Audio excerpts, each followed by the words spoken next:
All right, the 2026 FIFA World Cup continues, and today we're going to be previewing Group C, where we have the likes of Brazil, Morocco, Scotland, and of course Haiti.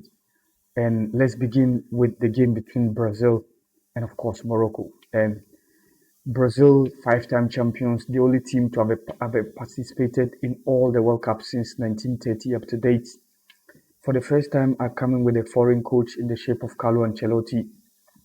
Mean the five-time Champions League winner, three times with Real Madrid, and of course, twice with AC Milan. He's going to be the man on the touchline for the Brazilians as they come face to face with Africa's first time semi-finalist in the last World Cup in the shape of Morocco in 2022.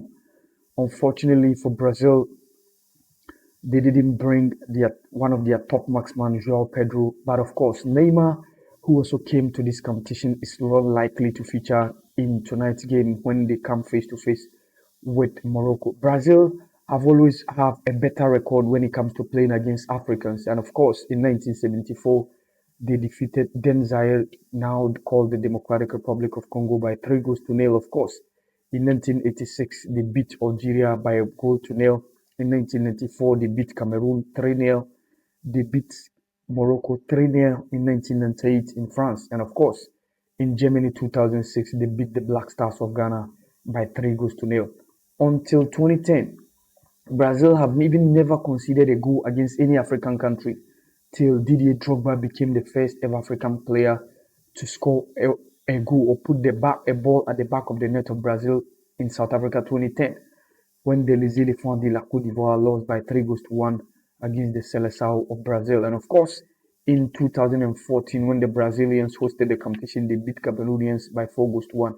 But interestingly, the last time Brazil met an African country in the World Cup, the Brazilians lost, and that was against Cameroon in the last World Cup in Qatar. And that was the first ever time an African country has beaten Brazil in the history of the World Cup.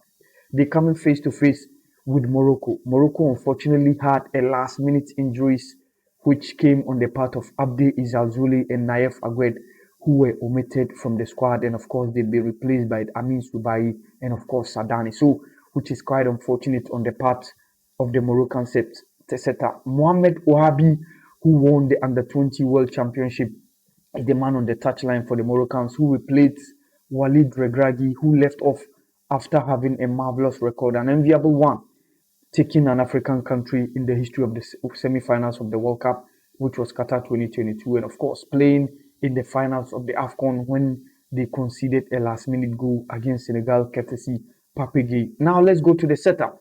Brazil are likely to hang up in probably a 4-2-3-1 formation, having Alisson Becker, the goalkeeper of Liverpool, and of course maybe Ederson, the Manchester United bound who is living in Atlanta, was tested in a right back position. I don't know, maybe probably Carlo Ancelotti is going to trust him with the right back position. And of course, Sandro, Gabriel Megales, and Marquinhos will be partnering at the center of defense. Probably we're going to be seeing Bruno Guimaraes of Newcastle and of course Casemiro anchoring the midfield as the two double pivot with Vinicius on the left and of course probably Rafinha on the right.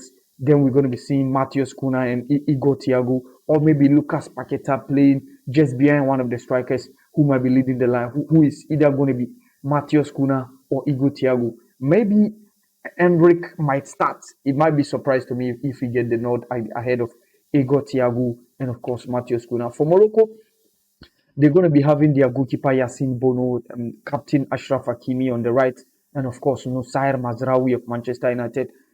A new backline for the Moroccan setup in the sense of the center of defense, because in the AFCON we have Adam Massina and Naif Agwed in the AFCON. This time around, both of them are not around, and we're going to be seeing Riyad Chadi of Newcastle, formerly of Barcelona, and then Issa Diop of Fulham, who will be anchoring the center of defense. Nel Ainoui, because they're playing against Brazil, they're going to be facing threats. So I'm seeing probably a double pivot in the shape of Nel Ainoui and then Sofiane Amrabat, who are going to be making the shield, protecting the backline with the likes of Azedine Unahi, Bilal El Hanous, Brahim Diaz on the left, and of course Sofiane Rahimi leading the line. I don't know whether the coach must trust the opportunity to be given to Ismail Saibari to be on the left, especially in the absence of Abdi El Zazuli, but it promised to be a tough one.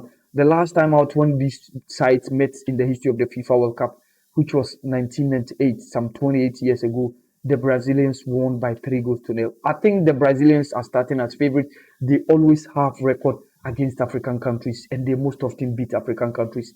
In as much as the last time against an African country in the shape of Cameroon, they lost by a goal to nil. Trust me, I see the Brazilians winning this game. Probably I'm going 2-1 or 3-1 for Brazil in the first group game of Group C, which is going to be coming on. Another game is the match between Scotland and Haiti. These are all returnees in the history of the FIFA World Cup. Haiti, the last time they made an appearance at the FIFA World Cup was way back 1974 in West Germany. And of course, Scotland also, the last time they went to the World Cup was way back 1998 in France. So this is about the battle of returnees who are making it at the 2026 FIFA World Cup. For Scotland, unfortunately, Billy Gilmore got injured and he has not been able to recover to be part of the squad for this 2026 FIFA World Cup. But of course, the likes of Scott McTominay, the former Manchester United player at a point in time, he won the best player in the Serie A 2 seasons ago. And we're going to be having John McGinn, the UEFA Europa League winner with Aston Villa. And of course, you're going to be seeing Che Adams, formerly of Southampton, who is going to be the one probably to be leading the line. At the back line, you've seen the likes of Roy, Kieran Tierney, Andy Robertson also is likely to be the man to lead the team as the captain of the side within the Scottish team. Steve Clark, who just signed some 4 years contract a few weeks ago, is going to be the man on the touchline. Scotland have really built their team to make sure that they return to the World Cup. They really work harder.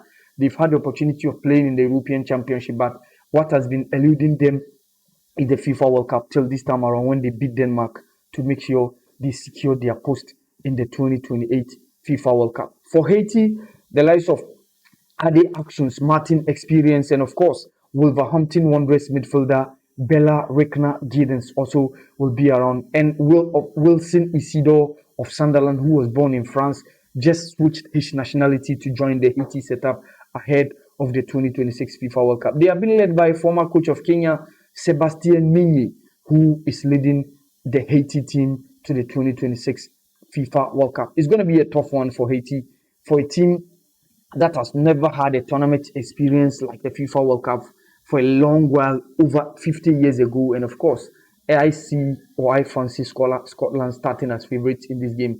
Probably I'm going a 3-1 win for Scotland as they make a return in the 2026 FIFA World Cup. This has been the podcast channel with our. Thank you.